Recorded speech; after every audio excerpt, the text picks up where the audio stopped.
15 दिवस का एक कार्यक्रम चला रहे हैं जिसकी थीम है सही दवा शुद्ध आहार यही छत्तीसगढ़ की का आधार। इस थीम पर हम कार्यवाही कर रहे हैं। बहुत पुराना खाद्य हो जाने पर, कोई बासी खाद्य हो तो उसको तुरंत नष्टीकरण कर दे। अपने दुकानों के आसपास साफ सफाई रखे। किसी भी प्रतिष्ठान से अपना कच्चा सामान ना खरीदे जिसके बारे में कोई जानकारी नहीं है। और लाइसेंसी प्रतिष्ठान जो होते हैं वहीं से कच्चा सामग्री भी क्रय करें।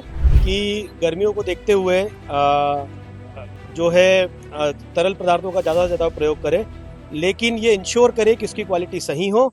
इन दिनों अप्रैल का महीना चल रहा है। भारत देश में लगातार जो है नकली सामग्री जो है पकड़ाई जा रही है। खाद्य सामग्री, पिछले दिनों दिल्ली में भी कार्रवाई हुई, नकली तेल के पैकेट्स जो है प्राप्त हुए हैं और इसको लेकर के अब लगातार जो है फूड एंड सेफ्टी डिपार्टमेंट जो है अब अलर्ट हो चुका है और लगातार राजनांदगांव जिले में जो है जगह जगह जो है अचौक निरीक्षण कर रहे हैं। आज हम लोग राजनांदगांव के चौपाटी के उस क्षेत्र में मौजूद है जहां लगभग काफी मात्रा में जो है ठेले में जो है खाद्य सामग्री जो है बेची जाती है और आज तमाम जगहों पर निरीक्षण हुआ। टोटल कितने जगह पर आज निरीक्षण हुआ है वैसे? अभी तक हम 12 जगहों पर निरीक्षण कर चुके हैं और अभी भी हमारी निरीक्षण की कार्यवाही लगातार जारी है। क्या कुछ उद्देश्य को लेकर के पूरी टीम निकली है और गर्मियों का दिन है, क्या कुछ आप लोगों का उद्देश्य है? राज्य शासन के निर्देश अनुसार ये हम 15 दिवस का एक कार्यक्रम चला रहे हैं जिसकी थीम है सही दवा शुद्ध आहार यही छत्तीसगढ़ की का आधार।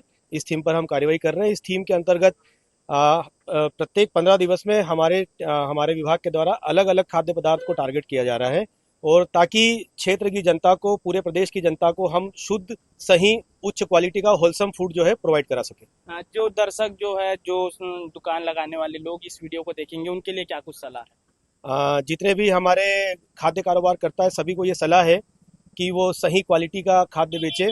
बहुत पुराना खाद्य हो जाने पर, कोई बासी खाद्य हो तो उसको तुरंत नष्टीकरण कर दे। अपने दुकानों के आसपास साफ सफाई रखे और व्यक्तिगत स्वच्छता का भी ध्यान रखे। किसी प्रकार की मिलावटी और खाद्य सामग्री का विक्रय ना तो क्रय करे ना विक्रय करे।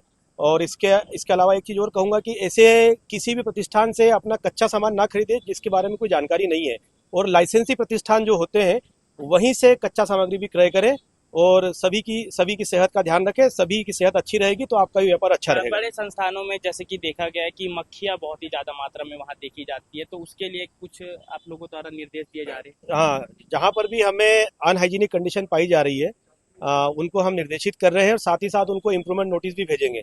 अगर दिए गए समय में अगर वो इम्प्रूव नहीं करते हैं तो फिर उनके ऊपर लीगल कार्रवाई की जाएगी। आम जनता से क्या कुछ आप लोगों का सलाह है कि किस प्रकार के सामानों को प्रयोग करना है, गर्मियों का दिन है, और किस प्रकार के सामानों को प्रयोग नहीं करना है? आम जनता से मेरी अपील ये है कि गर्मियों को देखते हुए जो है तरल पदार्थों का ज़्यादा से ज़्यादा प्रयोग करें, लेकिन ये इंश्योर करें कि उसकी क्वालिटी सही हो। और अगर कुछ भी क्वालिटी में कहीं से भी अगर कोई कॉम्प्रोमाइज़ आपको पता चलता है, कोई शिकायत है, तो खाद्य सुरक्षा विभाग से आप संपर्क कर सकते हैं। कोई टोल फ्री नंबर है आप लोगों का? टोल फ्री नंबर है हमारा। टोल फ्री नंबर है, तो वीडियो और तस्वीरों के माध्यम से आप लोगों को टोल फ्री नंबर भी आप लोगों को दिखाई दे देगा, जिस पर जो है अगर आप लोगों को किसी भी प्रकार का डाउट होता है तो आप लोग जो है शिकायत दर्ज करा सकते हैं। लेकिन अप्रैल का महीना अभी भी कुछ दिन बाकी है, लेकिन इस महीने में जो है भारत देश में लगातार तमाम चीजें, जो नकली सामग्री जो है वो देखने को मिली, खासकर खाद्य सामग्री के साथ साथ तमाम चीजें जो है इस महीने में जो देखने को मिली है और बड़ी बड़ी कार्रवाई देश में आप लोगों को देखने को मिली है। लेकिन राजनांदगांव जिले में जो है खाद्य एवं सुरक्षा विभाग किस तरीके से अलर्ट है,